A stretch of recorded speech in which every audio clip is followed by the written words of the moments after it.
A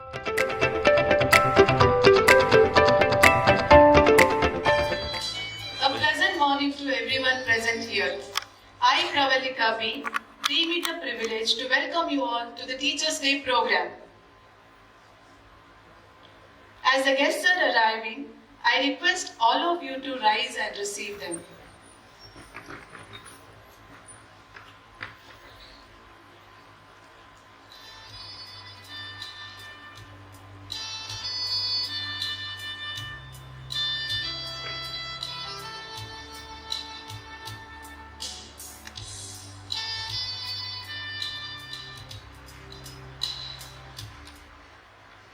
Please be seated. Dear all, we have gathered here to celebrate our day, the Teachers' Day. India celebrates Teachers' Day on 5th September every year to honor Dr. Sarvepalli Radhakrishnan on his birth anniversary.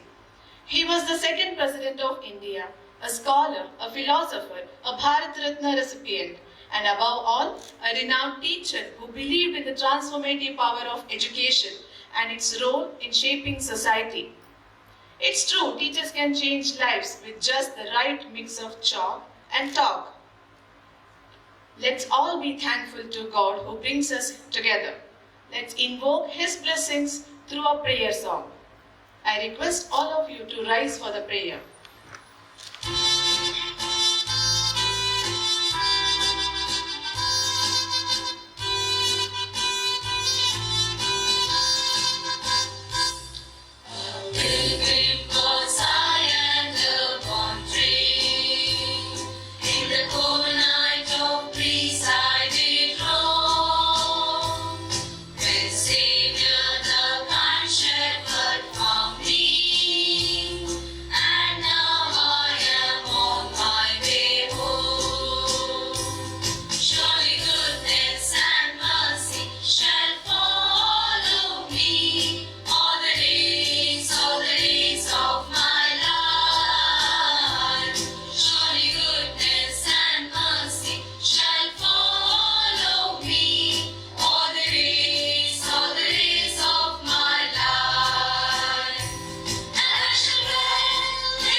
Teachers, we all feel blessed indeed. Dance is more than just an art. A few of our teachers are here to welcome us all through a special dance performance. Let's welcome them on stage.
performance. Thank you, teachers. May I now request Dr. John Thomas, Principal of Little Rock Indian School, to formally welcome the gathering. A very good morning to everyone present here. Esteemed Professor Martin C. Naidoo, Director of Little Rock Indian School, Dr. Ramkumar Venkateswaran and Dr. Vani Ramkumar, Chief Guests of the day, Lally Madam, our Deputy Director, Heads of Sister Institutions, Dr. Robert Clive and Mr. Babu KP, and respected teachers. It's with great joy and privilege that I extend a heartfelt welcome to our esteemed chief guests, respected teachers, and all our honored guests who have joined us today to celebrate the occasion of Teachers' Day. Teachers are the architects of future, molding young minds and nurturing the leaders of tomorrow. Today, as we gather to express our deep gratitude and appreciation for the tireless dedication, commitment, and boundless enthusiasm that our teachers bring to their roles every single day.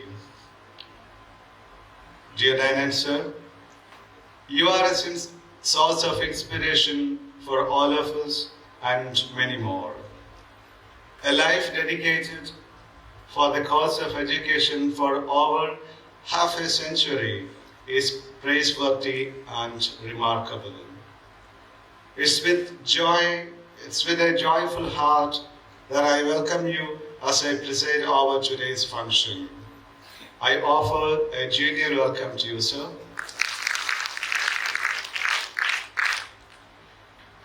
Dear Dr. Ramkumar and Dr. Vani Ramkumar, we know that both of you were celebrated teachers and mentors who shaped the life of many. Your remarkable achievements and contributions were as a beacon of excellence, motivating your students to reach for the stars. I extend a cordial welcome to both of you. I now invite Lally Madam and Mr. Kunyagasti, our academic coordinator, to offer floral welcome to our chief guests, Dr. Vani and Dr. Ramkumar, respectively.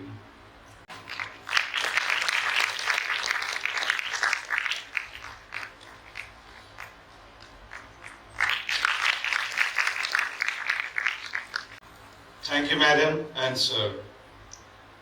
I'm extremely happy to welcome Lally Madam, our Deputy Director, Dr. Robert Clive, the Principal of Crossland College, and Mr. Babu KP, Dean of India Theological Seminary, to this beautiful function. Dear teachers, you are the foundation upon which our institutions are built. Your passion for education, your ability to ignite curiosity, and your unyielding support create an environment where students can grow, learn, and flourish. Your efforts extend far beyond the classroom, shaping character and instilling values that will stay with our students for a lifetime. I welcome all the teachers of all the campus institutions to this special program. As we celebrate this special day, let's remember that teaching is not just a profession, but a lifelong mission that shapes the destinies of countless individuals. I encourage all of us to take a moment to reflect on the impact our teachers have had on our lives. Whether it's a word of encouragement, a patient explanation, or a guiding hand, their influence is immeasurable. Dear all, let's celebrate Teachers' Day with joy, enthusiasm, and a renewed commitment to the noble profession of teaching. Once again, I welcome all of you. Thank you. Thank you, sir, for the warm welcome. I would like to invite Mr. Babu KP, Dean of India Theological Seminary, to introduce our guests of honor, Dr. Ramkumar Venkateswaran and Dr. Vani Ramkumar. A very good morning to every one of you who are present here. This morning I have the honor of introducing our guests, Dr. Ramkumar Venkateswaran and Dr. Vani Ramkumar, to this august gathering. Dr. Ramkumar did his schooling at St. Joseph Boys High School, Bangalore, while Dr. Vani did her schooling from Cambridge Hall, Dehradun. They joined Jitmer, Pondicherry in 1972 for studying MBBS. They got married in 1979 and went on to specialize in their respective fields.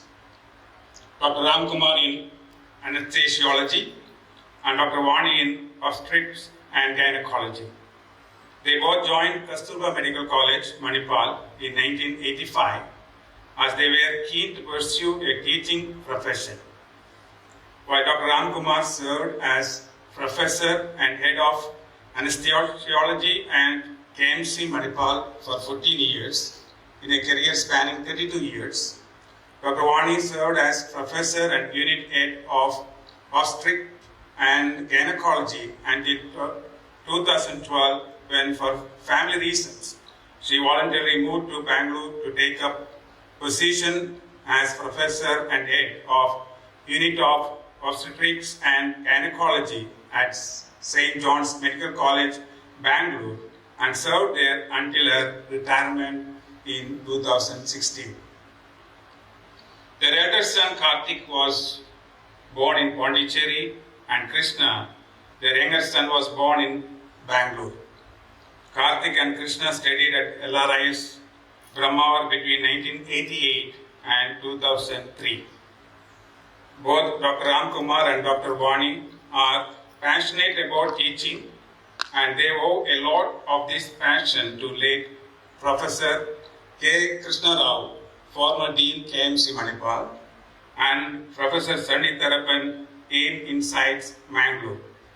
These two individuals fine-tune their interest in teaching and help them become more effective leaders in their respective professions.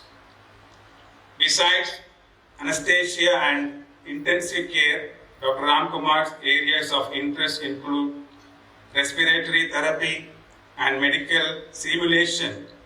He helped Manipal University to set up the Department of Respiratory Therapy under School of Allied Health, and was also the founder director of the Medical Simulation Center at Manipal University.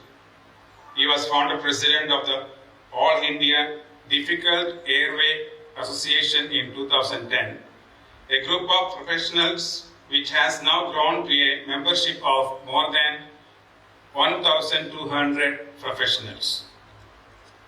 Dr. Vani has concentrated during her entire career on encouraging normal delivery for her patients and doing surgery only when indicated.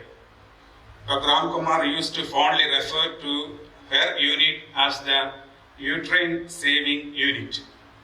Besides being a passionate teacher, Dr. Vani has been a mother figure to all her students. She was always the first one to dance with them and share their happy moments, and you just watched it now. She was also there to hold their hands when their spirits were down.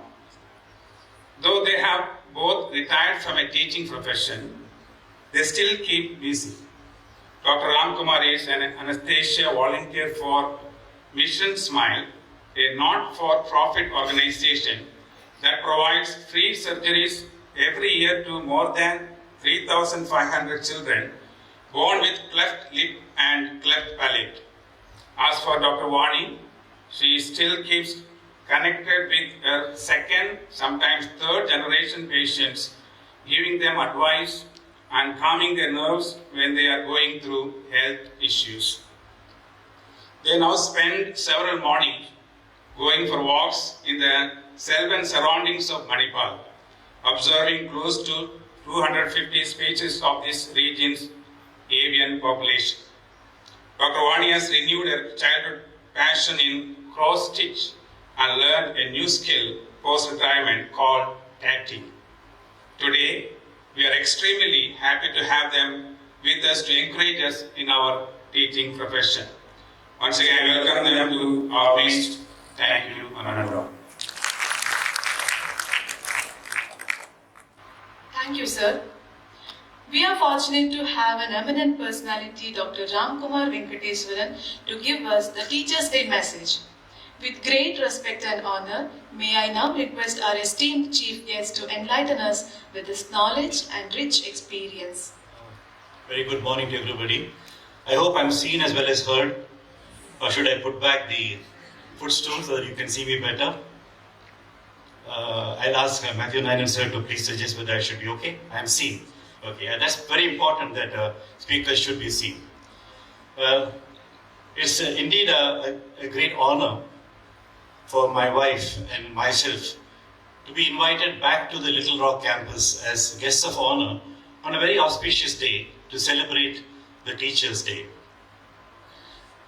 I was thinking about what Professor Nayan had written in his email, where he said that we need, as teachers, to share our experiential learning. And I think that's a great way to meet today. Because as was told in our introduction, my wife and I have both been very interested in not only in medicine, our respective fields of medicine, but we've also been very interested as teachers. And actually I would submit at this point that when we came to the crossroads in our life, after we had finished our post-graduation studies, it was my wife who was more interested in teaching than me, and I should be honest about that. But as I went into a medical college and started teaching, I realized that yes, there is a lot of good things that can be spelled out in the life of a teacher. And thanks to my wife, I think I also reaped the benefits of being a medical teacher over the last 4 decades. The first time I entered the campus of Little Rock Indian School was way back in 1988. I came on my two-wheeler that time. I brought my son for his interview, so to say, when he was getting into the first standard. And I was an anxious parent because we'd heard so much about the Little Rock Indian School that my wife and I were very keen that both our sons should get into Little Rock. And it was one of the prestigious institutions then, as it is now. So all along the way, we didn't have this shortcut those days. We had to come along the highway. And I had to come the first time to collect the application form, but this time I came with my son. And on the way, I took the advantage of showing him the beautiful surroundings of Chandar. And as a young boy of around 4.5 or 5, he was interested in nature, and I was pointing out all the fruit trees around, the jackfruit, the mangoes, and several other fruits. And as luck would have it, the first question that was asked to him during the interview was to name a few fruits. And I had to hang my head in shame because the word that came out of his mouth was bonda.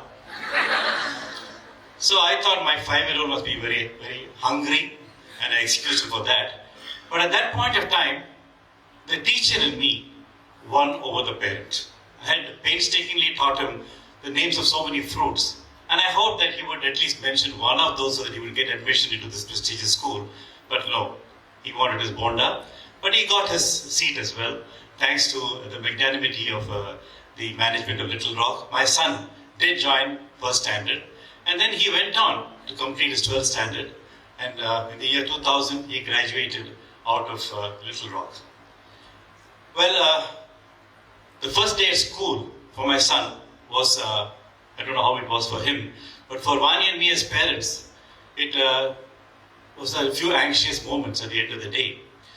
They traveled by bus, and we were told very clearly by the school authorities that if either of the parent is not there at the bus stop to receive the child, they would not let the child out of the bus. And my wife was probably busy with the delivery, and I was in the operation theatre with some patient, and neither of us reached the bus stop. And our son went back to Chantar after a 2-hour trip on the bus and had a nice nap. And when we realized that the bus had come and crossed the bus stop without letting down our son, we got panicky. So we went straight to Dr. Ramnarayan, who was in a way a mentor to us. And he was the reason why we thought of admitting both our sons into Little Rock. So Dr. Ramnarayan said, everything's in control, don't worry. He said, I will take you to Little Rock and we'll bring your son back. So he drove us all the way here. And when we reached here, what a pleasant scene unfolded before us. Our son Karthik was playing with 3 of Professor Nainan and Lali Madam's children, the 3 daughters, and Roshni, Ranjini and Shalini. And Lali Madam, in her usual inimitable style, she said, Karthik has had his piece of cake, he's also had his milk, and he also used the restroom.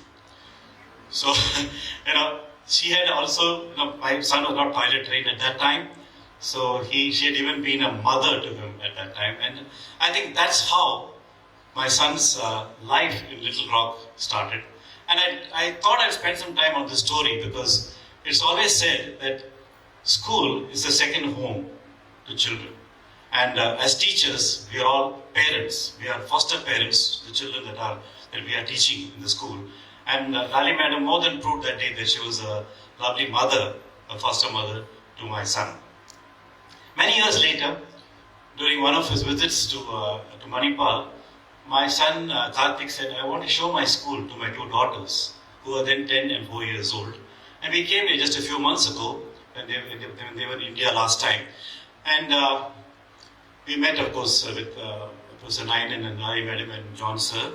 And after a cup of coffee and snacks, Lali Madam asked the 2 girls, do you want to see the school where your father studied? And immediately both the girls were very happy to do that. And Lali Madam just held each girl by one hand and led them out of the door. And at that point of time, when they exited from the door, I thought that life has come to a standstill. Things had moved maybe 20 years down the line, or 22 years down the line. But now Lali Madam was playing the role of not a mother, but a grandmother. And thank you very much, Madam, for the love you have instilled in our family, and to Matthew Sir also, for having invited not just once, but several times over to be part of school day functions. Okay, so I want to start with these few personal stories and then go on to say how teachers play the role of a role model. We are, it's often said that, children spend the course of a week, they actually spend more time in school than they do at home. And when they come home, they just come home, they play for a little while, and they go to sleep. So the time that is spent with the teachers is far, far more than the time that they spend with the parents. And therefore they always say that teachers are the secondary parents to their children. And that's a very huge responsibility that rests on our shoulders. As a teacher, everything that we do, everything that we say is observed and heard by our teachers. And therefore, we have to be very careful the way we behave in front of our students, because they think that whatever we do as a teacher is the right thing to do, and they will try to emulate that.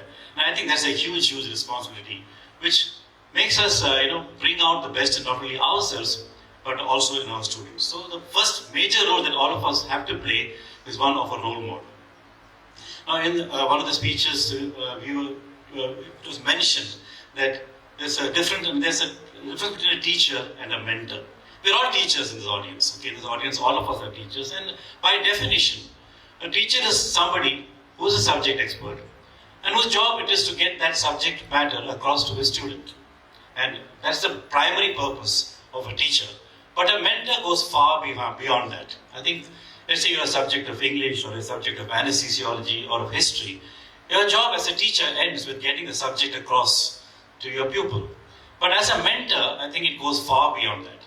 And a mentor is somebody who goes beyond the classroom, identifies the strength of his or her student, and then encourages them to focus on that long-term vision. And when I say long-term vision, I mean teachers are probably the best people to identify when the strengths of a student, what are their interests in, what is the field that they are interested in, and probably lead them into that path. And I think that's another important role that all of us have, especially the school teachers in this audience, because the ones that I taught were all very mature postgraduate students of anesthesiology, and my wife taught people who were in medical school as well as obstetrics and gynecology postgraduates. But most of you in this room are teachers of young kids. And that's the time I think that we have to be very, very important, take it as very important that we be a good role model, and we also are a good mentor. As far as my younger son Krishna was concerned, his elder brother was his mentor. He followed his brother's footsteps for everything. Yes, no doubt, he had a lot of teachers whom he was very fond of, a lot of teachers who showed him the right path as he moved from kindergarten all the way up to 12th standard. But the biggest mentor in his life was his brother. And he followed him not only through Little Rock School, but also to the IIT Bombay. And learning the importance of mentorship, he started a student mentorship program at the IIT Bombay, which actually was one of the reasons why he got the President's Gold Medal for his batch. And that passion to help people, that passion to mentor students, especially the ones who are not so well off, stuck to his mind. And then he started an organization that went on to mentor students and try to get them into the higher echelons of education, like the IITs, the NITs. And now they are also trying to get them into the best medical schools and the law schools and so on and so forth. So to highlight the importance of a mentor, my wife had a mentor in one of her granduncles. One of her granduncles, who was also a Padma Shri awardee, if I'm not mistaken, Vani will correct me if I'm wrong, was a very famous physician in Chennai. And when Vani was still not even in double digits in age, she used to admire this granduncle of hers, and that's when she decided she must become a doctor. As for my story, I became a doctor because that was the only profession left when it came to the fifth child. I was the fifth child. My elder brothers and sisters had taken other vocations, and my parents had decided, you become a doctor, and I became a doctor. But the importance of mentorship came much later when I was doing my post-graduation, or waiting to get into post-graduation. You all know that between MBBS and the time you start your post-graduation, there is a year of what they call internship, where you try to identify your strengths, your weaknesses, your interests, what's going to keep you happy as you progress in your life as a doctor. And that's the time that I got interested in anesthesiology. And the reason for that was a mentor. Dr. Gauri was my mentor, now lives in the United States, and she was the one who actually held my hand and showed me everything that you need to do as an anesthesiologist. And then she also helped me identify and tell me, Ram, you seem to have some of the strengths that are required to go on to become a good anesthesiologist. And I think that is very important. Now, very often they say that, parents, all parents, without exception, have very high standards set for their children. They want their children to become X, Y, something or the other, right? But I feel that it is the teacher who actually identifies the strengths. And sometimes, some parents have very lofty ideas about what their son or daughter should become. And it's our duty as a school teacher to actually tell the parent, no, your child is more likely to be happy in this kind of a vocation, and direct the child towards that vocation. And I think that's what I mean when I say the overall long-term vision is something that a mentor keeps in mind. And many of us in this room have the ability to move on from a teacher to a mentor. Every one of us can be a teacher. Many of us may have entered the teaching profession because, like me, I was not really interested in teaching, as I said, but I became interested in teaching much later. I was more interested in medical, in the medical field.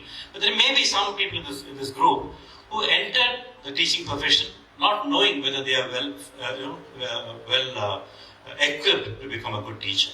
But I think as you go along, from peer pressure, from peer interactions, you all become good teachers. And to go from that step of teacher to mentor takes that much extra effort. And all of us have that in us. We all are able to become a mentor in our lives. And I think that's something that we need to keep in mind. Something that I learned in my 4 decades of teaching, that yes, there is a role of a teacher beyond the classroom. There is a role of a teacher, in identifying and guiding your ward towards the right vocation. Now, just to take a bit off the seriousness of the message, I thought, like my wife danced, I thought I'll sing a song for you. Is that okay, Professor Nainan? Okay. Right. Some of you may have come across a very famous movie, Qayamat Se Qayamat Tak. QSQT, as it is we called in those days. When we were young, we might have seen that movie and said, QSQT, the most famous movie in 1988, where Amir Khan passes out on the graduation day and he sings a song. And the gist of the song is, my dad had a lot of, dreams for me, but I do not know that I'm going to be able to fulfill that, right? So I'm going to just sing a few words from that, if you don't mind. I know I'm lightening the mood, and I'm not taking away from the seriousness of the message, so I just sing for you. Papa कहते हैं बड़ा नाम करेगा, बेटा हमारा ऐसा काम करेगा, मगर ये तो कोई न जाने है मेरी मंजिल है कहाँ. पापा कहते हैं बड़ा नाम करेगा, बैठे हैं मिलके सब यार अपने, सबके दिलों में अरमाए हैं, ये जिंदगी में कल क्या बनेगा. I don't know the words, sorry, I'll stop here, okay? And basically what I want to say was, our parents do have dreams for us. Sometimes their dreams are not in the right direction. And as a teacher, beyond the classroom, we have a role to play, a mentor's role in this situation. I go to the next, quality that we all should aim for is one of honesty. It goes without saying that if you're a subject expert, you have to be well read in that subject. You can't profess to be a teacher of any subject unless you have adequate knowledge in that area. And I think that's very important that we keep ourselves abreast with what is latest in that particular field. Now we have school teachers here, we have college teachers, and we have teachers from 3 different institutions on this campus. So I can't make one statement that will fit all of us. But remember that we have to become an expert in the area that we teach. And also remember that our students are all computer savvy. Okay, nowadays students have knowledge literally at their fingertips. Okay, and they can get all that knowledge at the click of a button. And therefore, it's high time that we also learn to keep abreast with knowledge. And it doesn't take very long for a smart student to expose your ignorance. So be prepared for that as you move along into the the age from real intelligence to artificial intelligence. Right? So I think very soon we're going to have students questioning teachers much more, and be prepared for that kind of a change. I just like to relate because it was an experiential learning, sharing of my experiential learning. I thought I should share another story. As a teacher of anesthesiology, I am lucky because I teach only one subject, and I teach only students who are only interested in that subject. And along with me, there are at least 15 other teachers of anesthesiology sitting along with me who are subject experts. Okay, so let me just rebuild that image for you. And when we take a class, sometimes we make a statement, and then the student goes back and refers to a textbook and says that something that is there in the textbook is not really matching with what you have said in the class. And I had this, at least on a few occasions, a postgraduate coming back to me and telling me, sir, you mentioned this yesterday in class, but this part of the textbook doesn't really match with what you said. So I sit down with the student and I mark out a paragraph, and then I tell the student, ask him or her to come back the next day. I say, I have to read this to make me understand why I was wrong, if I was wrong at all in the first place. And then if I was not wrong, I need to explain to you why I was not wrong. Right? So I take that extra day to read it up. And then very often, more often than not, we find that the younger learner has not really connected ideas in that chapter. They've read one isolated idea and tried to connect that with another idea, and they've missed something in between. So our role then as a teacher would be like a problem solver. You're a subject expert, spent many more number of years in the field than that student. So I become a problem solver, and there ends that story. But remember, this story can have more than one ending.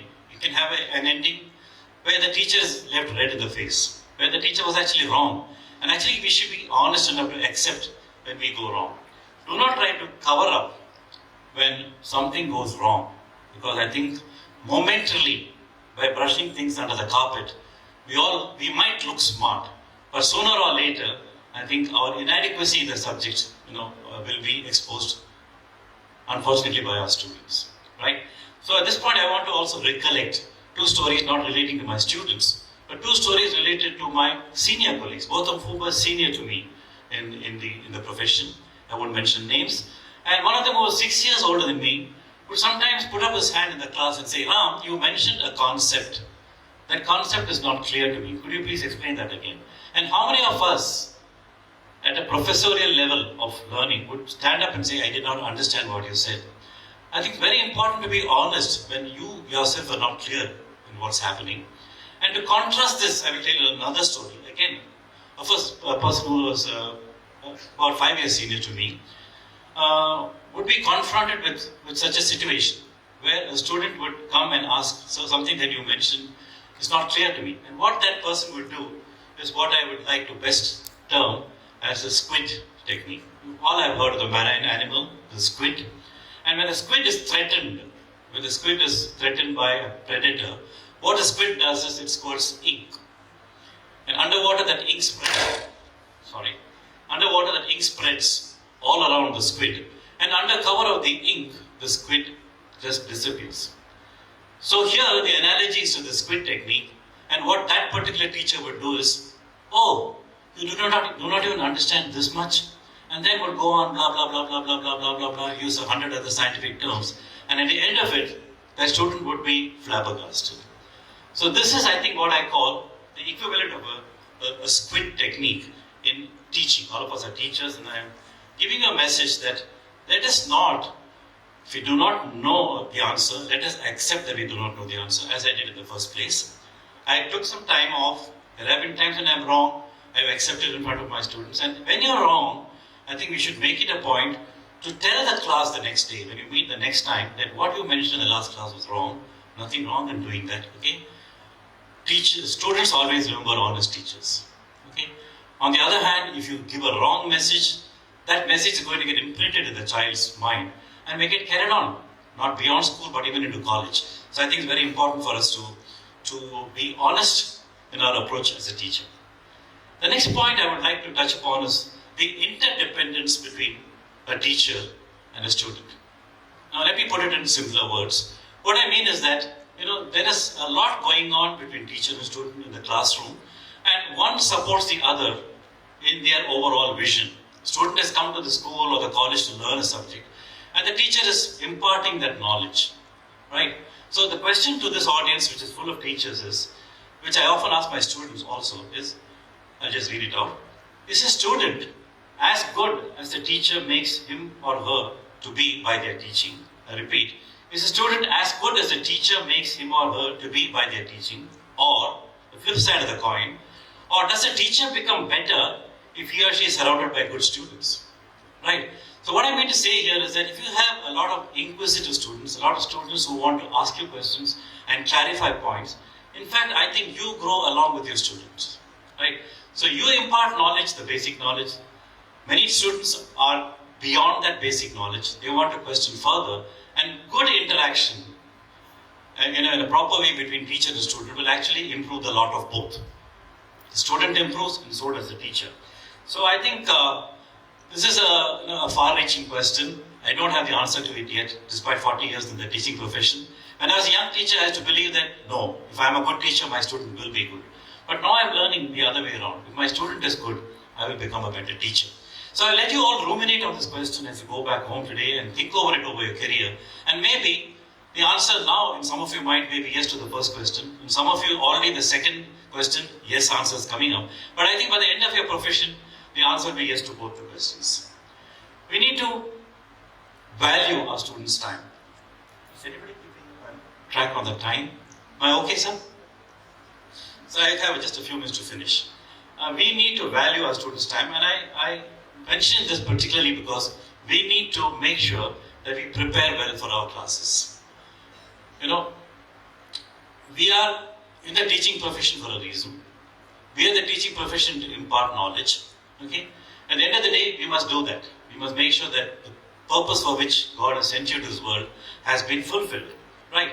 So, prepare for your class well. Sometimes the topics change. Now, I have been teaching the same anesthesiology topic for the last 40 years. However, 2 days ago, or maybe yesterday I was in a hospital teaching the same subject over for maybe the nth time. But the night before that, I read the subject again. I read the topic again. The reason for that is, if the topic is clear in the teacher's mind, then the concept unfolds very easily to the student as well. If your mind is in a clutter, obviously the subject is also going to be in a clutter. And then at the end of the day, the student is left as confused as he or she was at the start of the class. Right? So I think we have to have a very clear idea of what we are going to teach and how we are going to teach it. The second reason is, science is changing very rapidly. You know, if science changed a little bit in 10 years, now that's happening in 10 months. So the amount of knowledge that's coming into the arena now is so vast and so rapid that if you are not going to keep abreast with the subject, you're going to be left far behind. And that will become very obvious soon to everybody around you, that you are not a teacher of current times. So we have to update ourselves with the knowledge, and a knowledgeable, well-read teacher will be definitely respected more than somebody who has the opposite adjectives. Talking about not wasting a student's time, I have one more story to complete that point. As I said, in the subject of anesthesiology, we are all sitting together. There are a lot of students learning anesthesia. There are a lot of teachers who are teaching anesthesia. And I had the discredit, I would say, to have stopped a senior colleague from taking a class. Okay, I mentioned senior particularly because juniors can make a mistake and it's your duty as a senior to correct them. But a senior colleague was taking a class in a very nonchalant manner. The slides were not properly prepared. Even the subject matter was not properly spelled. So I had no other choice. I was chairman of the department, and therefore I used my power and I said, stop the class. Dr. X, please stop the class and make sure that you prepare and come back next week and teach. Right? So now that kind of a thing is possible in a class like a postgraduate class. But that's not possible in many of the situations where you teach. You're the only teacher in the class, you've got a lot of students, maybe 30 students, but still, those 30 students are exposed to the teaching that you are imparting to them. There's nobody really keeping an eye. I'm not sure if Nayan might correct me later. They might have methods of correcting this in future, but this is only by a feedback. You can get a feedback form filled up at the end of the class or at the end of a session, at the end of 3 months or 6 months, and you can keep a tag on how a teacher is progressing in the profession. But I think the most important tag for one to have is upon yourself. If you are an honest teacher, if you want to excel as a teacher, I think you have to be your own quality control. If you control your teaching, if you make sure that you're teaching well, you're satisfied at the end of the day, then I think you've done your job well. Question of anger and dissent. Sometimes our students do something that we are not very happy with, right? And you're boiling inside. You do not know how to tackle the situation, right? And I think the best way to tackle the situation is not to get angry. Because it is, a famous quote goes, that anger is the punishment that you give yourself for somebody else's mistake. Now somebody makes a mistake and you get angry and you start boiling over and say, this should not have happened, etc., etc. It only affects your health in an adverse manner. So the best way to deal with some kind of dissent is basically to do it on a one-to-one basis. Call the concerned student to your staff room and then talk to them in an open way and find out why that happened in such a manner. And let it be a discussion rather than a one-way affair. Okay? What do I do? I'm a little different to other teachers, I guess. So what do I do when I get angry? Well, I just clam up. I don't speak. When I get angry with somebody, I just don't speak. And this happened about 35 years ago when a postgraduate of mine did not do the appropriate thing that was to be done when he and I were managing a neurosurgical operation. Right? The next 2 days I didn't talk to the person. First thing I did was went into the operating room. We take our coffee break, so we make sure somebody's there in the room. But after the coffee break, when I was coming back, this particular doctor had left that patient unattended, which is criminal in my mind. I didn't talk to that student for the next 2 days. At the end of 2 days, that student came to my room and begged me, pleaded with me, said, "So please say something. Your silence hurts me more than anything else. You get angry with me. You fire me. I deserve to be fired. But please don't keep quiet about it." So I think there is some advantage in being silent as well. And this postgraduate of mine is now a very respected doctor in the United Kingdom. He has 30 years of experience there now. And he's a very respected doctor there. And I'm sure he's learned the lesson that dealing with a silent teacher is more difficult than dealing with a teacher who shouts at him or her. Okay? Right. Just a few more qualities I would like to touch upon is, teachers should be approachable. Teachers should be empathetic. Teachers should have good communication skills, there's no doubt about that. And they should have an aura of happiness around them. We have to make sure that when you're happy, even if you're not happy inside you, you have to show outside that you're happy. Because you're, as I said, 30 or 35 students sitting in a class are taking you as a role model. If they see you coming into the classroom with a long face, that long face is going to get transferred from you to the student very soon. Right? So even if you have a lot of things stopping you, you got up on the wrong side of the bed that morning, doesn't matter. Right? Carry happiness to your classroom and give positive vibes to your students. I think that way they will remember you for more than the subject that you taught. I shall now end my address to the group of teachers by just summarizing some of the qualities that a teacher should have. And I use the acronym TEACHER for that. TEACHER. So, T, as I mentioned during the course of my talk, I said we have to be truthful. We have to be honest. We also have to be tactful. Okay? Tactful in the way we deal with our students. Tactful in the way in which we deal with questions that come up with our students. Tactful in the way we defuse a situation in the classroom and so on and so forth. So T, the big T stands for being truthful and being tactful. E, for the word teacher, you have to be an expert in your subject. You got no choice but being an expert. You have to read, you have to keep abreast with your syllabus. And syllabus also is being changed every now and then, new things are coming up. So there's no excuse for a teacher in modern time to not be an expert in his subject, his or her subject area. A, T-E-A. A, I said you have to be an approachable person. If you are approachable, your students are going to interact with you more. And the camaraderie that you're going to build up between the student and teacher is going to be much better. And I also told you the other A, anger, how to deal with it. And I hope you have your own ways of dealing with anger, but don't let the anger transfer onto you or to your spouse at home, because that's the worst way to deal with anger. T-E-A-C. C, good communication skills. Creative learning environment. I think that's very important. Okay, don't teach any subject can be made interesting by creating a good learning environment. And I think the classic example for that is Dr. Matthew KG. Dr. Matthew KG. He taught history, right, sir? He taught history. And I'm sorry, but history was taught in a very, very impersonal manner in my school. And I really didn't get interested in history.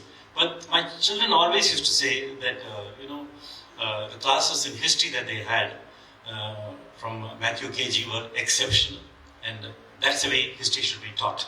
So you have to have that creative learning environment. And as a teacher, you have to be a catalyst to the learning process.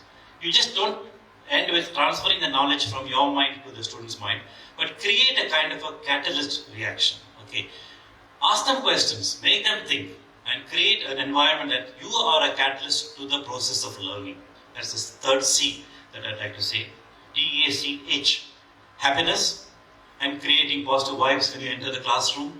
Have empathy. E for empathy. And last of all, should be a role model to your students. So I end with this. Thank you very much to Professor Nainen and Lali Madam and John Sir and Babu Sir and Robert Clyde for not only inviting my wife and I to this group of teachers, allowing us to interact with them, and three groups of very different kind of teachers, I would say. I think this kind of an audience I will not get anywhere else. And I hope that after my wife speaks, we'll get a chance to interact with all of you. And maybe when we leave this campus, both my wife and I will be a little more enlightened. Thank you very much. Thank you, sir. Your expertise and insights have captivated us and have left a lasting impression on us. Now, let's have a school choir with a lovely melody that goes with today's theme. Every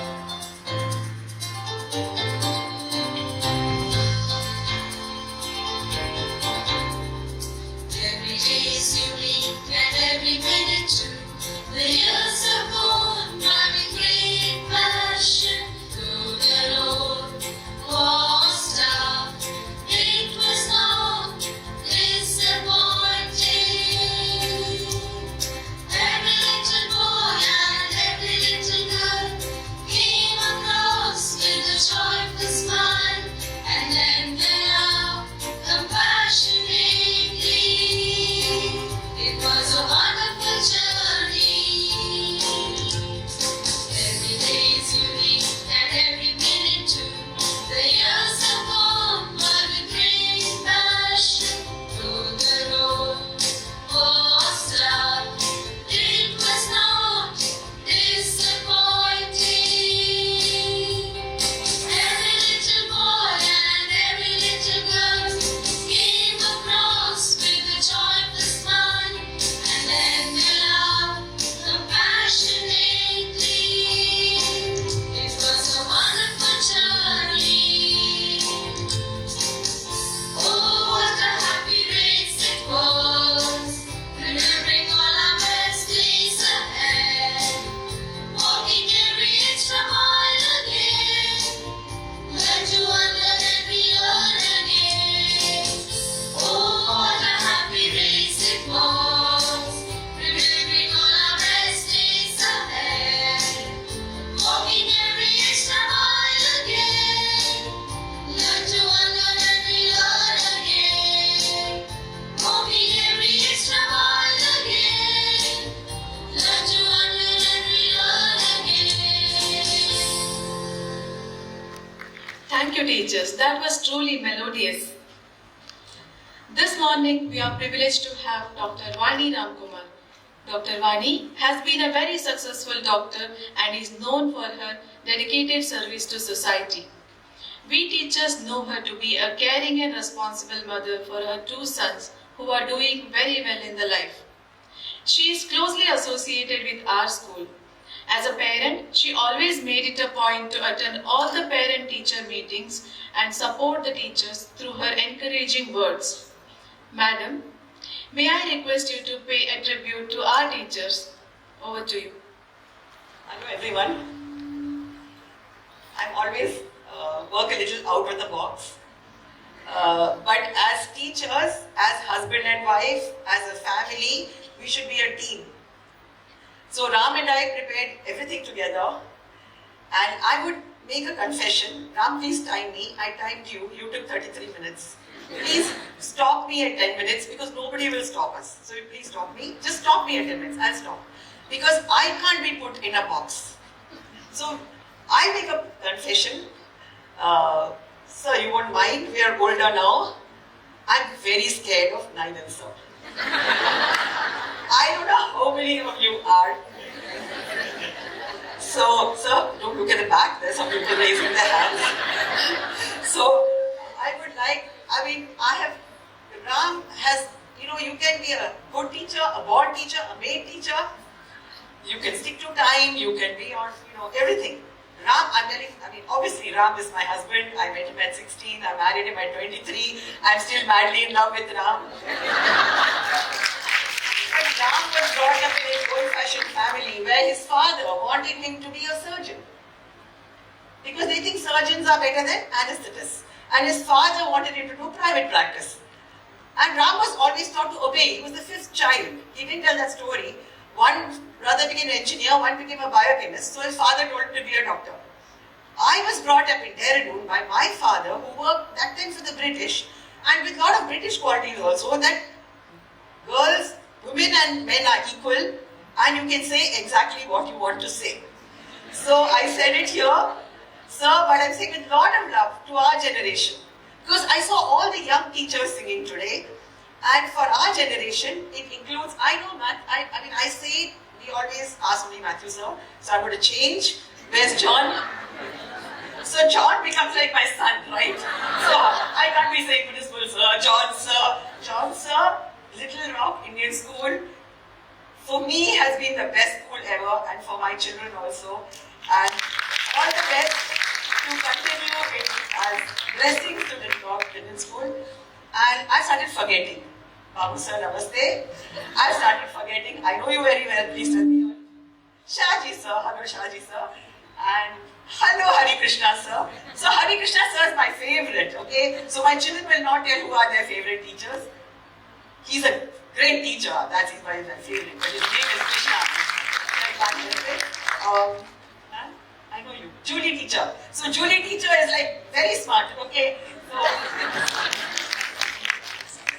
Augustine sir. So I tell you some. Ramesh sir.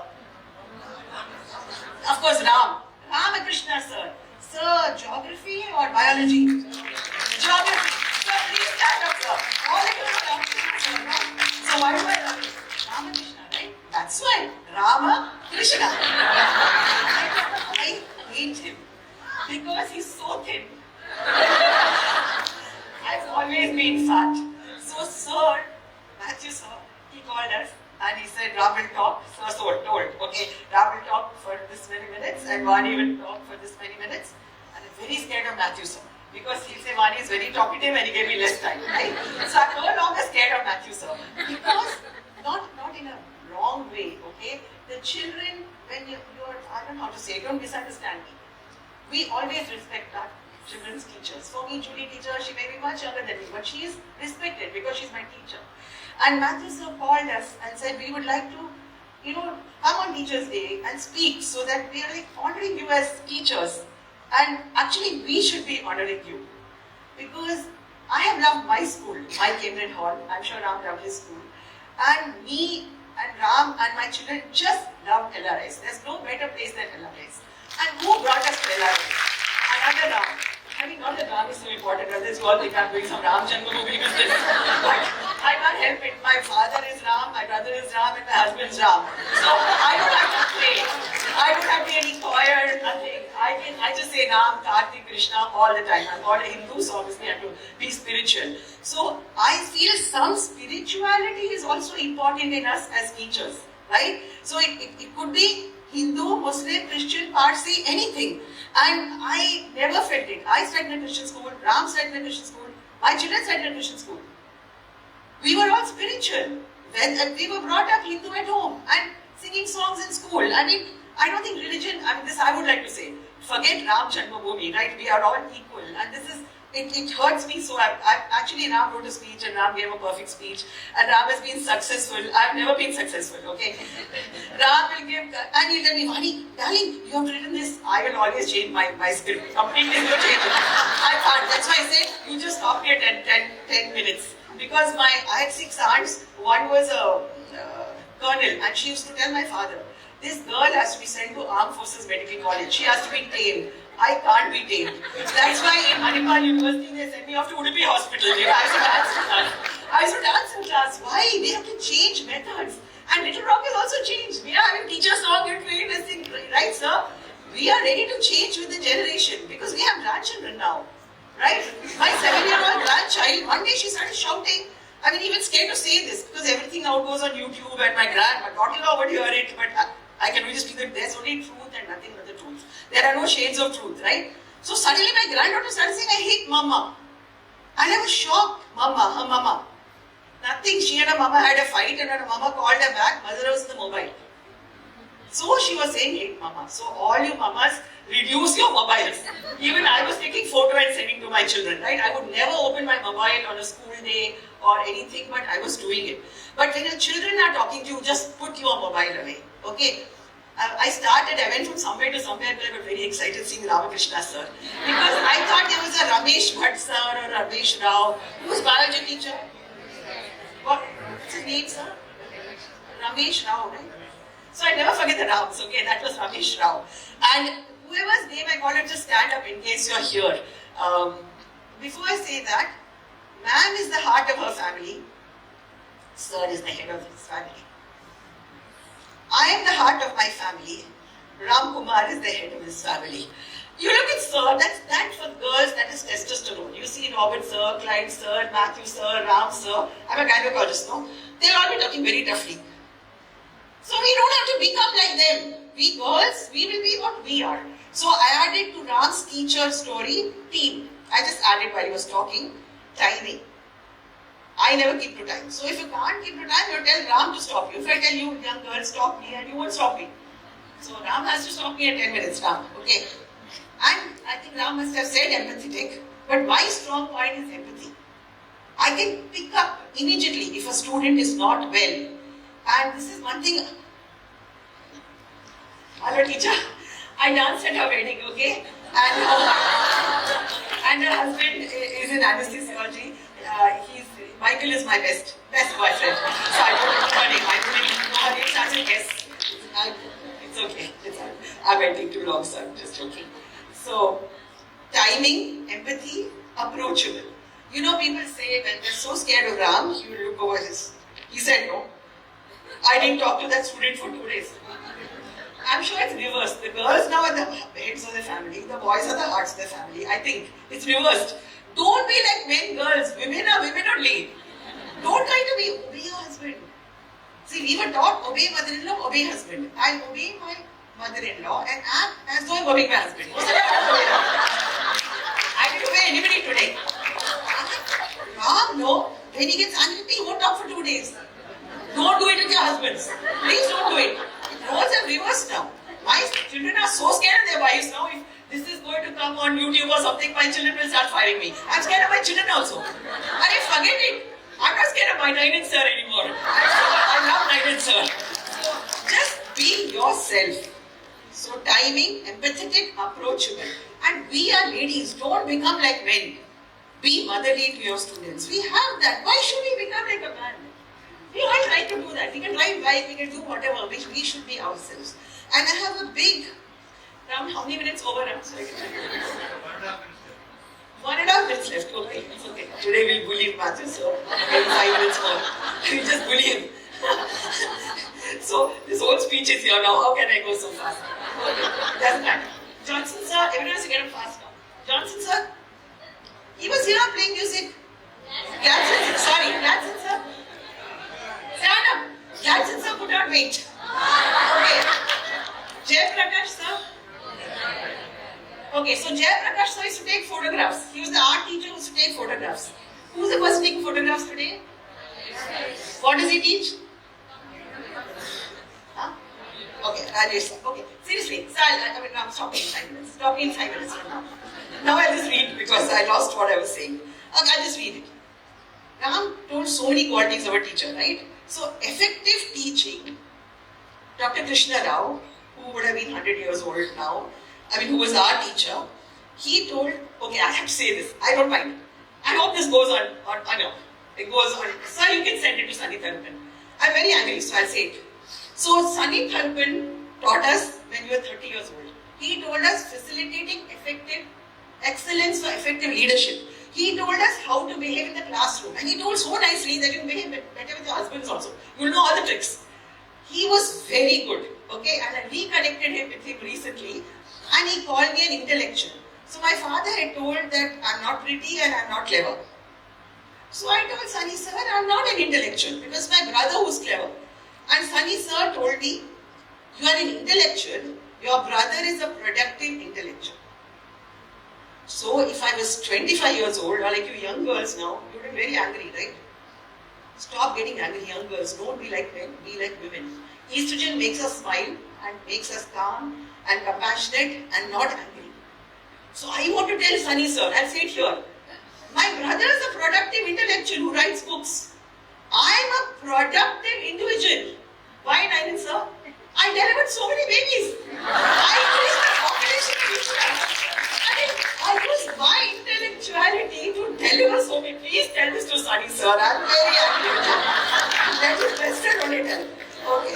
So that means I became free only at 68. So be fearless, be compassionate, and now I'll go very fast. Okay. So you have to be facilitators. You have to be a good communicator. Ram said all those, and you have to be less judgmental of your naughty students. And my father say, My father used to say, practice what you preach and publish or perish. So I think even school children have to, school teachers have to publish now. And today I just really want to remember C.T. Abraham, sir, because we are nearing his age when he became sick. And I say it with a lot of feeling that I had to go for a treadmill. This is just between me, you and Larry ma'am. And I was very frightened because C.T. Abraham sir had gone for a treadmill. And that's why I'm saying for me the school is family and it's very different when I come here. I just go absolutely crazy. Teachers are born and teachers are made. So Karthik, in his school, when he was in upper KG, he was not in Madhya in Little Rock, Krishna went from lower KG. So Krishna ate in school, slept in school. It was fantastic. I love Little Rock because no tuitions, no homework. And I believe I didn't come for Teachers' Day. One day, parent-teachers meeting. One lady told me I didn't come for parent-teachers meeting. My mother used to get up and keep talking because my mother was a teacher. So Karthik wrote his own speech on school day. And he said he was 5 years old. He wrote his own speech. And you introduced Professor Radhakrishna. So I do it the way Karthik did it. I still remember it. Today is Professor Radhakrishna's birthday. On this day, we love or honor all our teachers. I come from a family of teachers. My father is a teacher, my mother is a teacher, my grandparents are teachers, my uncle is a teacher. I love them all. So if you come from a family of teachers like me, you love them all. Ram's father did business, his mother was a homemaker. He became a good teacher, you understood. I was born a teacher because I wanted to see my mother teaching. But I was under my mother's, she never gave me good marks. I went to the same school where my mother studied. So anybody else suffering like me, I went to the same school where my mother studied. So she never gave me marks. My mother taught. So I'm being famous, sir, I'm crossing time. So she never gave me marks. Right? And I never studied in college. So because of my mother, I was school captain. The motto of our school is to greater heights. And I was very well respected in school. But once I went to college, I stopped studying, away from the clutches of my mother. So if you're a school teacher and you have a child who's, don't bully your children. That's why Ranjini, Roshni, Shalini all flew away, right? Fly away. My children never became doctors. If you're a family of doctors, they'll become doctors.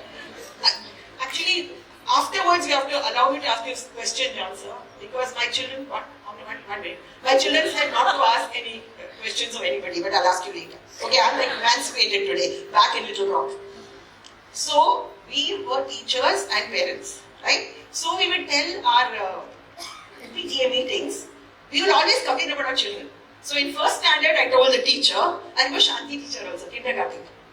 So, in first standard, I told the teacher, Karthik doesn't study. She told, it's fine, it's okay if he doesn't study. Okay, first standard.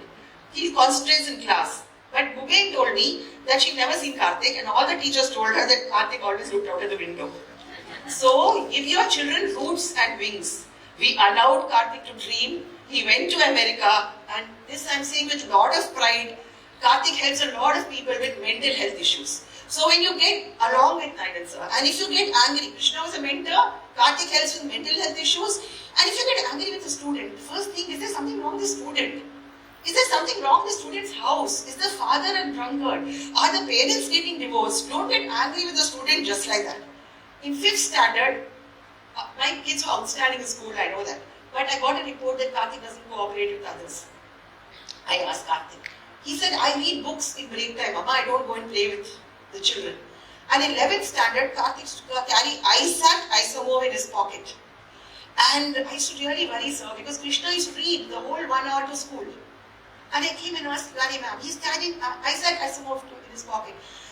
Lali ma'am said, if he's not, maybe she was also partial to him, if he's not disturbing others, it's alright. What I mean is, we are all telling stories because Little Rock had such good teachers.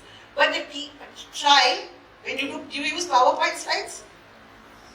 If your English is not good, make it better. So as I think sir is doing all that nowadays, but doesn't matter. You can have the worst English and be the best teacher. So you aim for all the qualities, do good PowerPoint slides, but be yourself. I can't be wrong. Don't try to be like your husband, but don't fight with them. Please don't fight with husbands. I'm here to say don't fight with your husbands. And I almost finished. So Krishna didn't come so for a wedding. in 3rd standard because he wanted to win merit prize every year. So he wouldn't come. So, I mean, it's about, you have to be successful, and of course, Clive sir will not mind me. I'm forgetting nowadays, sir, so I learned to bluff. So when I saw Clive, I asked, which year did you join? He said 1999, and I just bluffed, I knew you. How will I know him, sir? I was only going to work. My kids will say we only see patients. We never came to Little Rock, sir. We came only for school day. But I saw Clive, found out later, sir, while we were on the lift. Clive, sir, interviewed Krishna.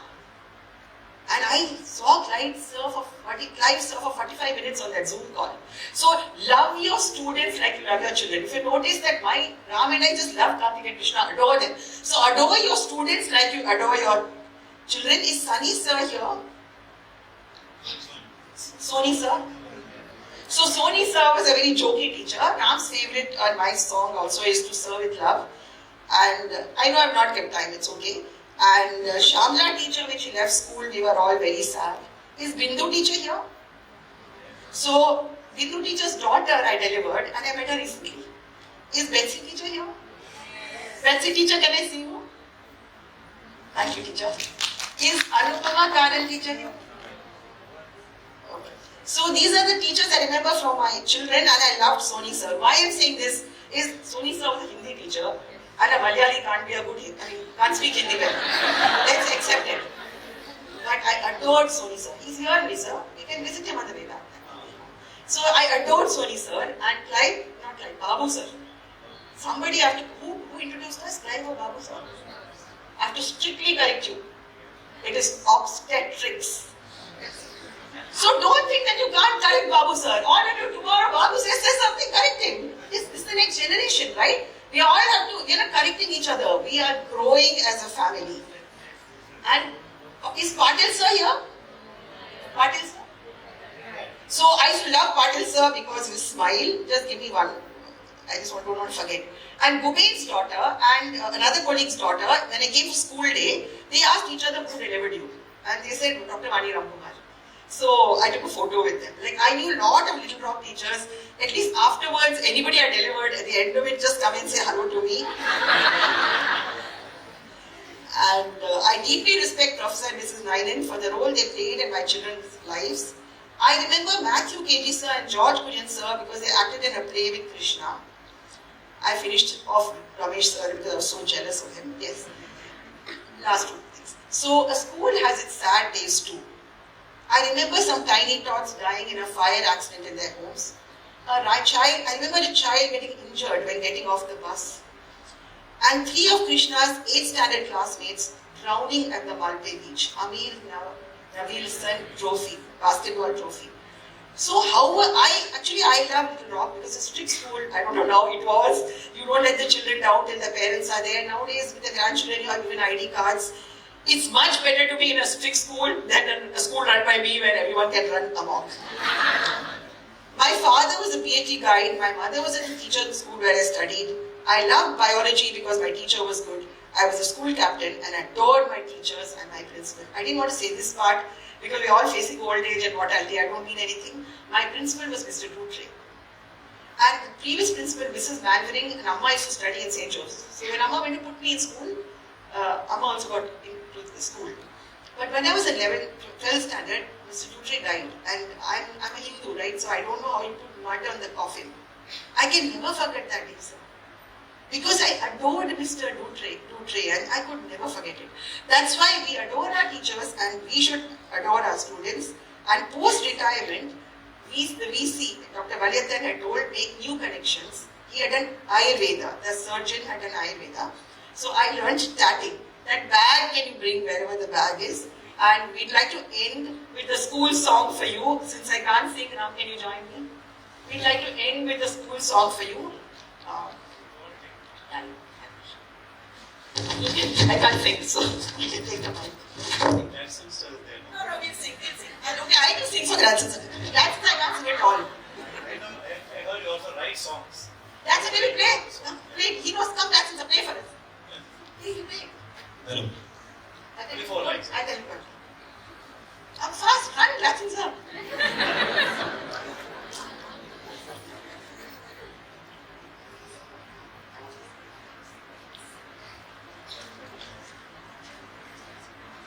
sing at all, but I'm going to sing. Our kids used to sing this, and when I read Bhagavad Gita, it says Sat Chit Anand. I read recently. Anand means eternal bliss. So I used to get depressed very often. So you could have a, that's why I understand students who get depressed. So I want to be Anand. And when I want to be Anand and miss my children, I remember this song. They didn't teach me. 25 years on, I still remember the song. They have gone wrong a bit. Maybe glad since I forgot the tune.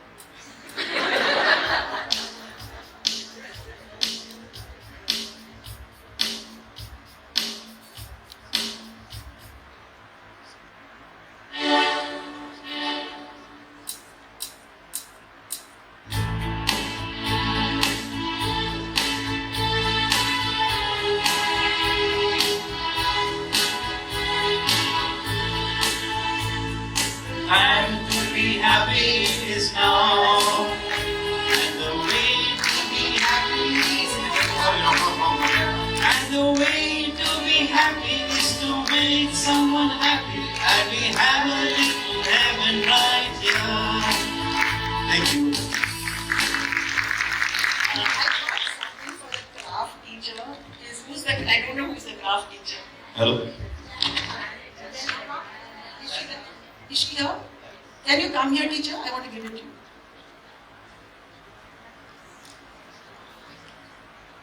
So, Lali ma'am and I are too old to keep stuff in our house, so I thought I'll give it to craft teacher. Actually, I brought it for the school. So, teacher Karthik used to make all big bags and do a lot of craft. And after I made this, it took me 2 months to make. It's tatting. Crochet and knitting is faster. Tatting takes a long time, teacher. Do you know tatting, teacher? Just see, teacher, I'll show you. I just want to tell you what to do. This is the front, because I'll tell you later. I'll get your number from and I'll teach you tatting. So this is the front of the tatting, it's the back. So I've pinned it down. Afterwards, you can remove the pins. Or my suggestion is keep it here. In maybe, I don't know, you just keep it with you. You can use it in an exhibition, anything. And then after you use it, take out the pins and take it to your house. Lots of love from me.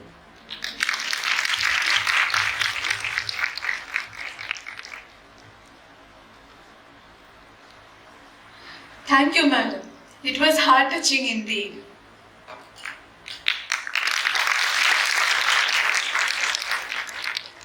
I now invite our principal, Dr. John Thomas, to make a special announcement. Hello everyone. This special announcement, in fact, is an award ceremony.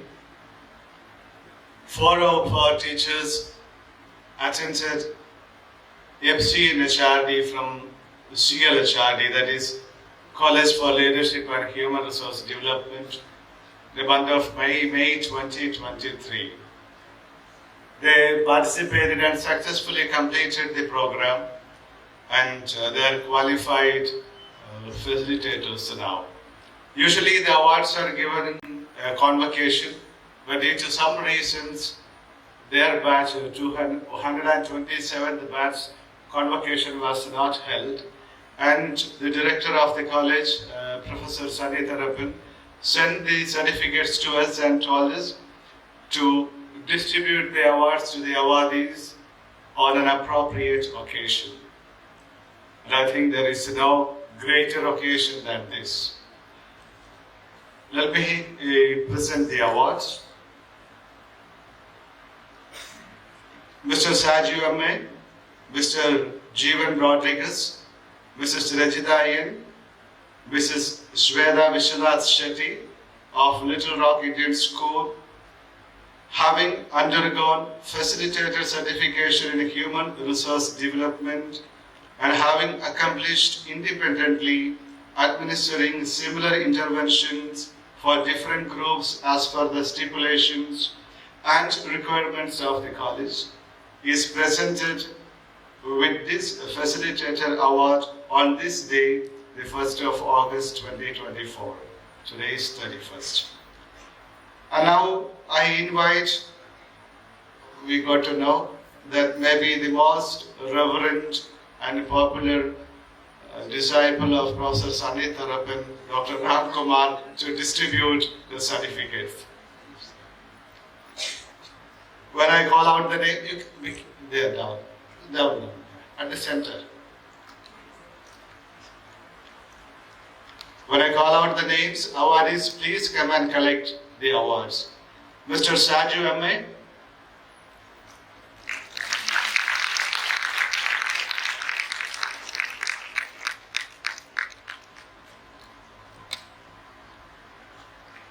Mr. Jeevan Rodriguez.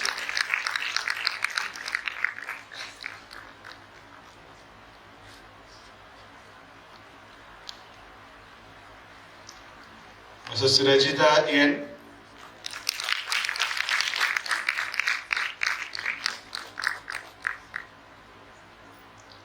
And Mrs. Ashweda Vishwanath Shetty.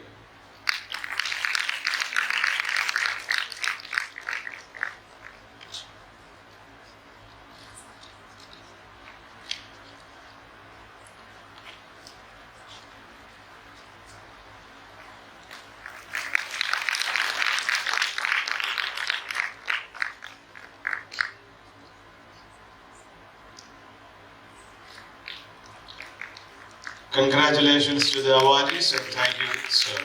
Thank you, everyone. Our director, Professor Matthew C. Nainen, is a true leader and the driving force behind the smooth functioning of all the institutions in our campus. I am honored to invite him to give his remarks. We are eager to listen to you, sir. Good morning to all of you. I think we have had a wonderful Teachers' Day program. And we have invited the right kind of teachers to come and inspire us. Every time we get experienced teachers to come and speak to us, and it's for the first time that a couple has come, and a wonderful couple. And they are our parents too. I'm here only to fill in some gaps here and there. Dr. Vani spoke about her brother Ram. I don't know, historians here would know if I mention Ramchandra Guha, that's her brother. Not an ordinary person. He is a historian of repute in India. He has written a few books, rewritten history itself, and that is Dr. Ramchandra Guha. You might have copies of his books in our library. So he comes from such an illustrious family. And you know very well about both Karthik and Krishna. And about Karthik, he is presently in the US. Both of them are IITians. And Karthik is at the moment in the US. And Krishna is in Bangalore.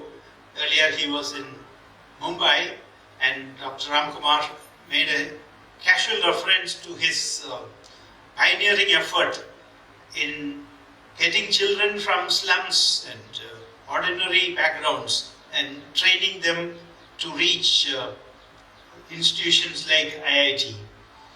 And I remember that institution's name, NGO's name is Avanti. Yeah. So even now he is doing it, he is working, earning money to do that NGO, helping them. And Dr. Ramkumar said he is now volunteering his services to an organization which helps children with cleft lips, cleft palate and all that, because that surgery has to be done when they are children, and that's quite expensive, and they are doing it free of cost. And he was saying over 1,000 children get that kind of surgery every year. So this family is special, and what better family to come and inspire us on this day. I can't in fact add anything more to what they said, because I want to be brief. I always remember Shakespeare's famous quote, "Brevity is the soul of wit." So my message to teachers today is that we must learn to be brief. When we have lost a few working days in a year, I know many teachers fret over it. I don't think teachers need to fret over a few lost days or periods. you should know how to adjust yourself within that time. A capable teacher is one who can make his or her teaching brief and concise when that's required. We cannot have a teaching style where we cannot be flexible. We want so many hours, so many periods to finish some lessons.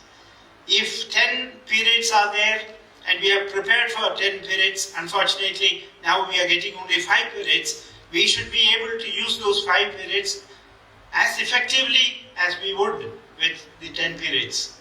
That flexibility is what is required. Dr. Ramkumar also mentioned about the changing times and how we as teachers, we have to adapt ourselves to the changing times. I use the expression, we have to recalibrate. We have to be reflective teachers who analyze, interpret, and very critically analyze our own teaching styles so that we can make it more effective, and try to see how our methods align with the changing times, with the kind of students we are dealing with today.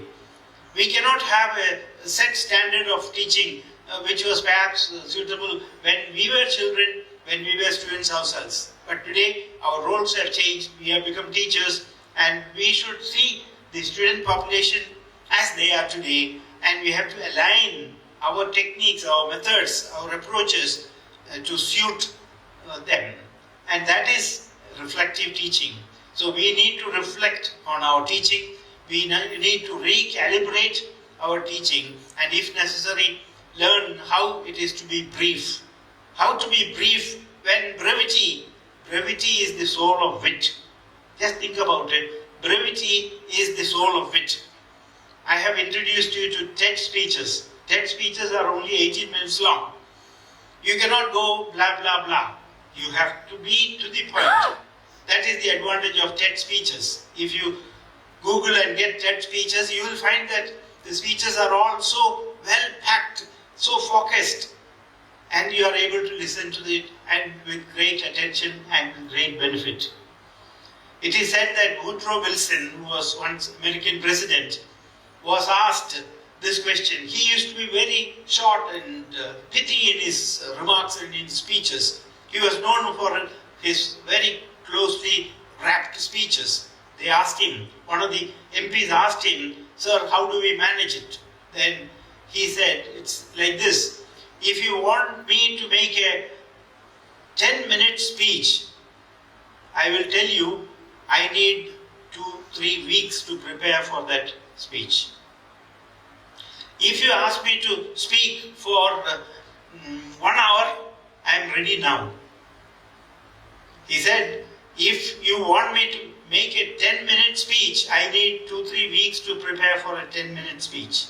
But if you want me to speak for 1 hour, I am ready now. I don't need any preparation. So, if you have to be brief, you need to be more prepared, better prepared. You need to reshape your ideas in such a way that you are able to deliver whatever you want to deliver within that short span of time. Dr. Ramkumar in his speech made so many valid observations about clarity, about communication, about preparation, and all of those things, and how we have to be up to date. Today, we cannot manage to hold the attention of a class by just with a rehash of what is there in the textbook. Most of our students are capable of going through the same textbook and understanding whatever is there. We need to take them beyond the textbook, outside of the classroom. We need to show them the world beyond the classroom, beyond the textbook, and so on. So that's the challenge that's there. So let's recalibrate so that we would become relevant, we would become effective, and we would become successful. And more than everything, we feel satisfied, we feel fulfilled. Because if we, as teachers, we don't reach that level, we will never be happy. We can be satisfied, we have that feeling of fulfillment only when we are able to reach out to the students and make these students feel that these teachers' classes are very, very useful, very effective, very impactful to me. That is where a teacher finally reaches. So I wish you a wonderful Teachers' Day, and though the day doesn't match with the real Teachers' Day, as often it happens, weekdays we cannot do that. We take a Saturday closer to it. This time we had to take the Saturday before, because the next Saturday happens to be a public holiday. And I'm happy that all the teachers of all the campus institutions are together. Let us rededicate ourselves to the cause that is at hand. We can make a difference in the life of the children who are in our sent in our direction, who are with us. We have to create an impact, and that is an opportunity, and that's a great challenge, and it's also a great pleasure. I wish you once again a wonderful Teachers' Day, and thank both Dr. Ramkumar and Dr. Vani Ramkumar for making this day so special and so wonderful. Thank you very much. Thank you, sir, for your encouraging words. You are a beacon of inspiration to many. Each time we listen to you, we become more refined. Let's remember the teacher fraternity and show our appreciation for all that they do for the student community and in turn for nation building. May I invite our school choir to render a Thanksgiving song.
May I now request our Vice Principals, Mrs. Julie Esther Lewis and Mr. Hari Krishna D, to hand over mementos to Dr. Vani Ramkumar and Dr. Ramkumar Venkateswaran respectively as a token of our love and gratitude.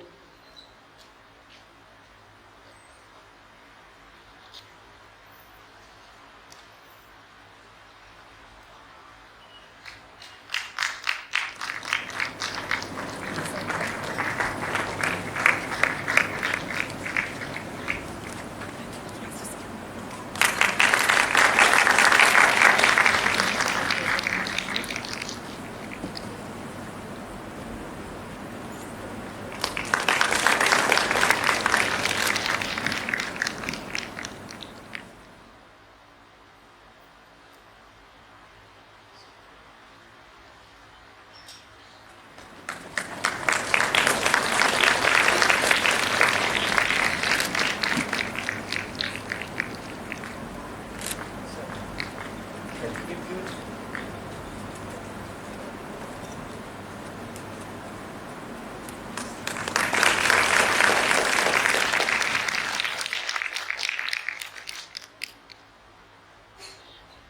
you, sirs and madams. As we are at the close of the program, I request Dr. Robert Clive, Principal of Crossland College, to propose the vote of thanks. I think we are slightly behind the schedule. I'm aware of the time. Since it's a vote of thanks, I think I will not be stopped. So I take that privilege. Dr. Ramkumar Venkateswaran, Dr. Vani Venkateswaran, Professor Matthew C. Nayanan, Mrs. Lali Matthew, Dr. John Thomas, Mr. Babu KP, the teachers, good morning to you all. I'm happy to be here to express our gratitude to everyone who helped us in making today's program truly, as many of you said, a memorable one. So at the outset, I wish you all a happy Teachers' Day in advance, and also I want to thank all of you for being wonderful teachers in the campus.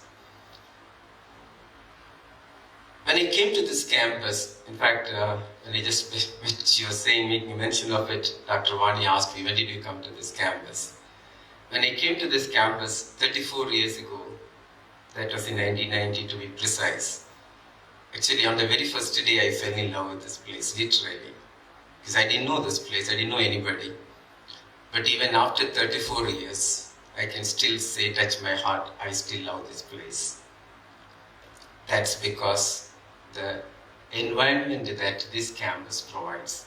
I didn't know anybody. I just came to this place with just an MSW degree. I wanted to be a teacher.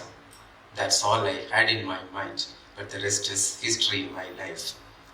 In my long journey, one person who had tremendous influence on my life, almost about 35 years, is Professor Matthew C. Nayanan.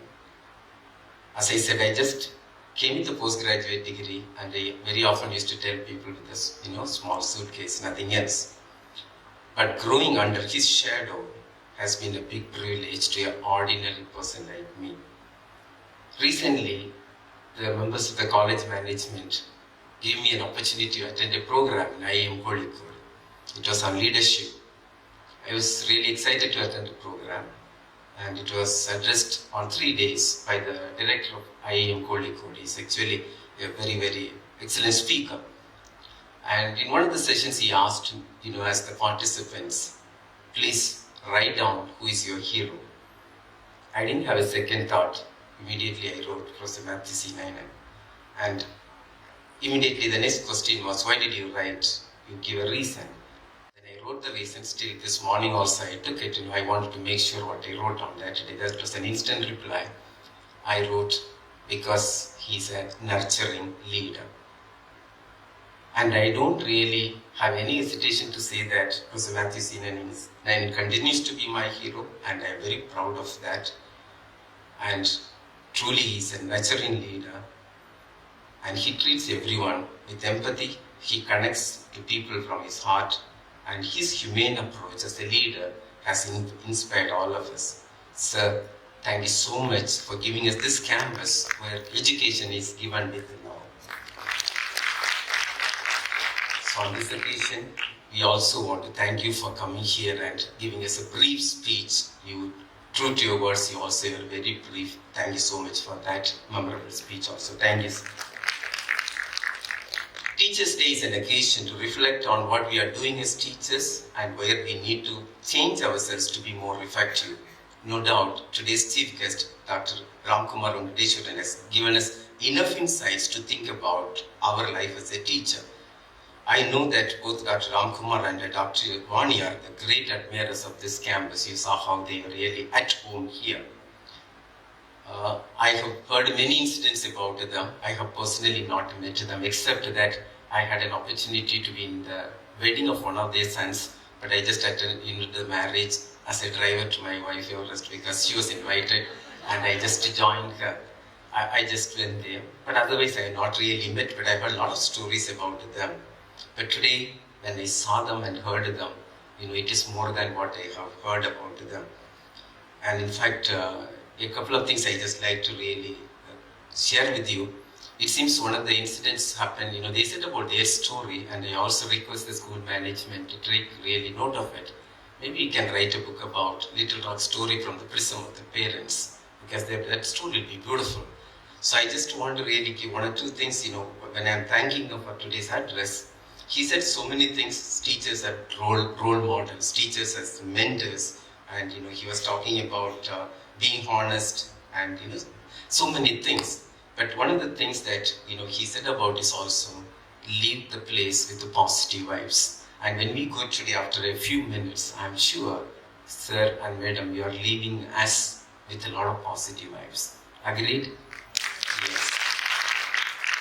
And it all stems from, it comes to them naturally, they're born with that kind of an empathy and giving. Not many people in the world have that heart.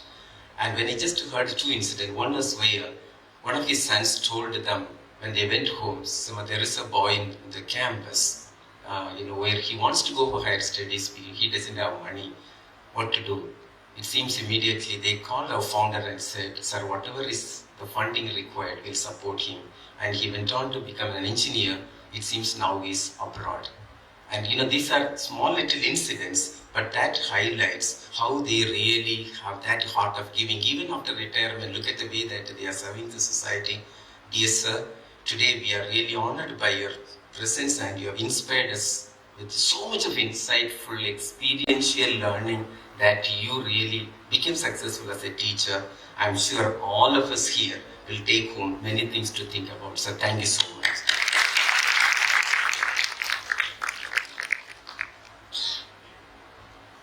So as I said, I not personally met even Krishna Ramkumar. It was over a phone. We were organizing in 2020 from our college an international webinar. Samuel sir and myself, we were wondering, how to get some resourceful people. It was on education. So I requested Professor Matthew C. Nayan to be one of them. He said, no, Clive, we call somebody else.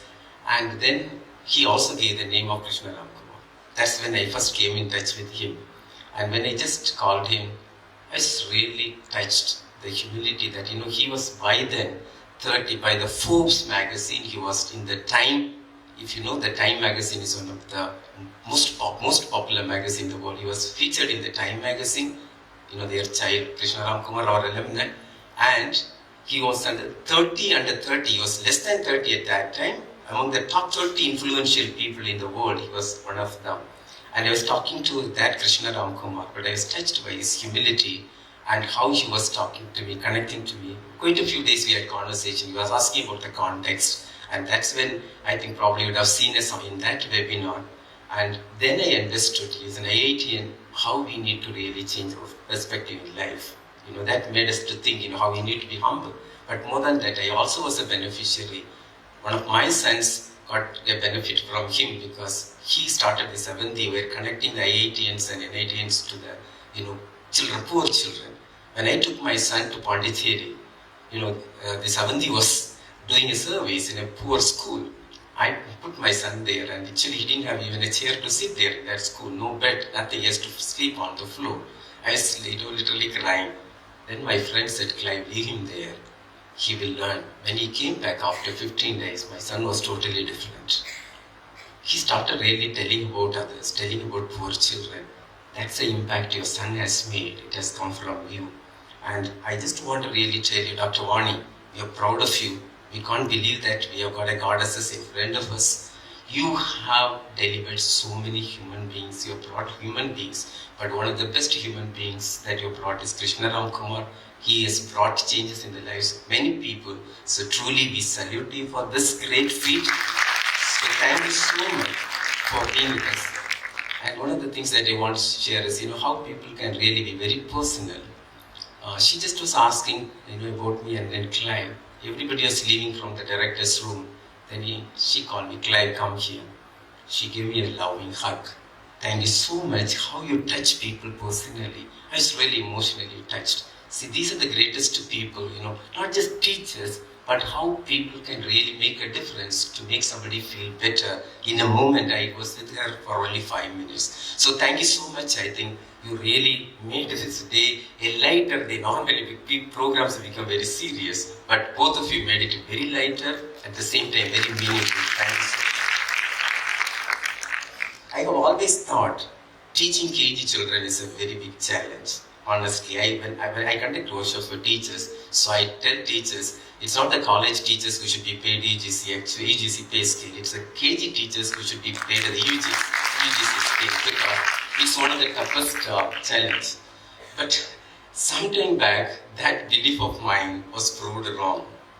I am referring to the Deputy Rector of Little Rock Indian School and the Principal of Little Rock Kindergarten and our college correspondent, Mrs. Lali Matthew.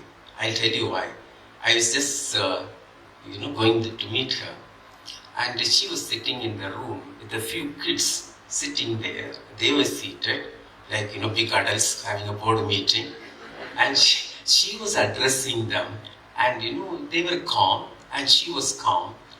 And when she came inside, I asked, Madam, isn't it difficult to deal with these children? No, sir. They listened to us. This is the way, her tone. No, sir. Then I said, Madam, please don't call me sir. Then said, no. I said, you call me Clive. Naina sir calls me Clive. I feel proud about it. Then she said, no, this is the way I am. And she respects even the youngest teacher. She calls sir. So, Madam, on this occasion, I just want to tell you, with your simple smile, you have won many hearts. And that's a fact. And truly, we are all lucky to have an amazing teacher who walks the talk, and we can follow you because you practice what you say. We are blessed to have you in this campus. We thank you for your gracious presence here today. Thank you so much. Dr. John Thomas, the principal of Little Rock Indian School, is leading his team from the front as an able administrator and a motivator to his teachers. He carries on his shoulder of keeping the legacy of Little Rock. I know it's a very tough job, but you are doing a great job. Sir, on this occasion, we acknowledge all your efforts in organizing today's program. He's also somebody, a very wonderful human being. When you meet him, will make you feel at ease. Everybody will be really quite comfortable with him. So thank you so much for all what you're doing. I would like to express our deep sense of gratitude to the heads of the institution, Mr. Babu KP and the team, and my team, Mr. Vijay Jacob, and all my teachers, and all the head teachers here, vice principals, and teachers from different institutions.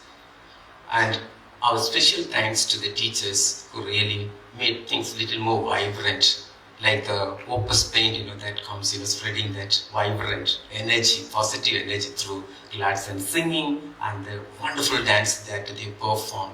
Thank you so much for bringing color to this. So I just like to conclude here. A few months before, I had a workshop for the teachers in Kerala. And one of the questions I asked them is, can you please write the best teacher that you remember in your life? And they all wrote.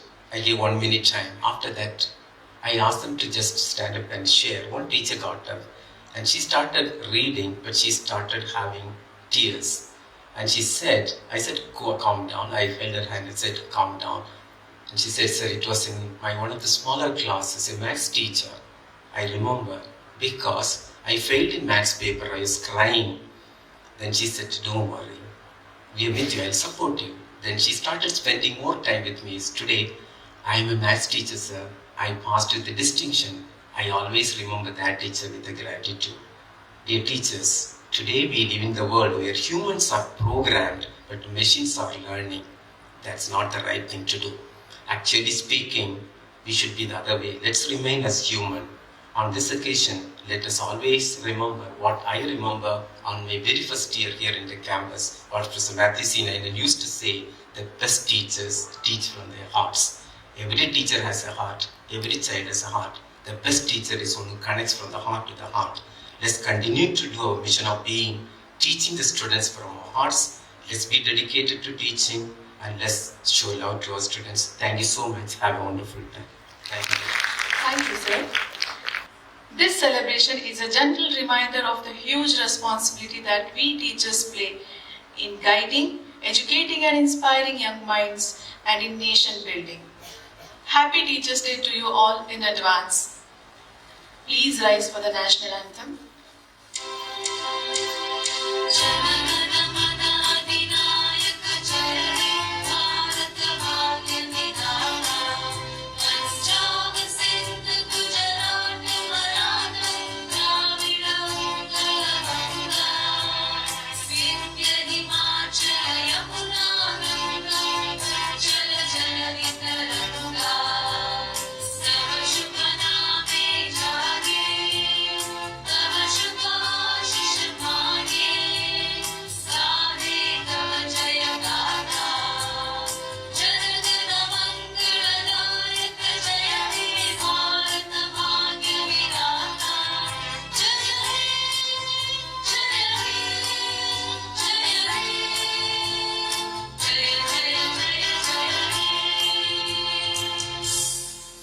Please remain standing as the dignitaries leave the auditorium.